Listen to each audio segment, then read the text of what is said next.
ભાદરવો એટલે શરદ ઋતુ શરૂ થઈ ગઈ છે।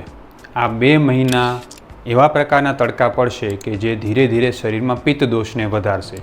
વરસાદની સિઝનમાં જે પિત્ત જામેલું છે એ શરદ ઋતુમાં ઓગળશે। એ સમયમાં તમે પિત્ત દોષ ઘટાડનાર અનેક પ્રકારના વિડીયો સોશિયલ મીડિયા પર જોશો અને હું પણ તમને કહેતો રહીશ। પણ ઘણા બધા પેશન્ટ આવીને એવું પૂછે છે કે સાહેબ, અમને દર વખતે કેમ ખબર પડે કે કયો ખોરાક પિત્ત દોષને વધારશે અને કયો ખોરાક પિત્ત દોષને ઘટાડશે?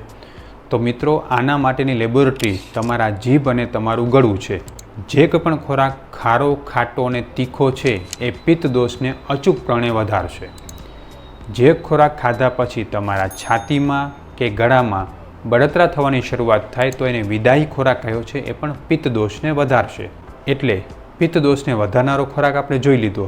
હવે જે ખોરાક સ્વાદમાં ગળ્યો છે એટલે કે મીઠો, કડવો છે અને તુરો છે, એ દરેક પ્રકારનો ખોરાક પિત્ત દોષને ઘટાડશે। એટલે તમે પોતે જ જાતે નક્કી કરી શકશો કે કયો ખોરાક ખાવાથી પિત્ત દોષ વધે છે। એ ખોરાક આ 2 મહિના તો ન જ લેવો જોઈએ।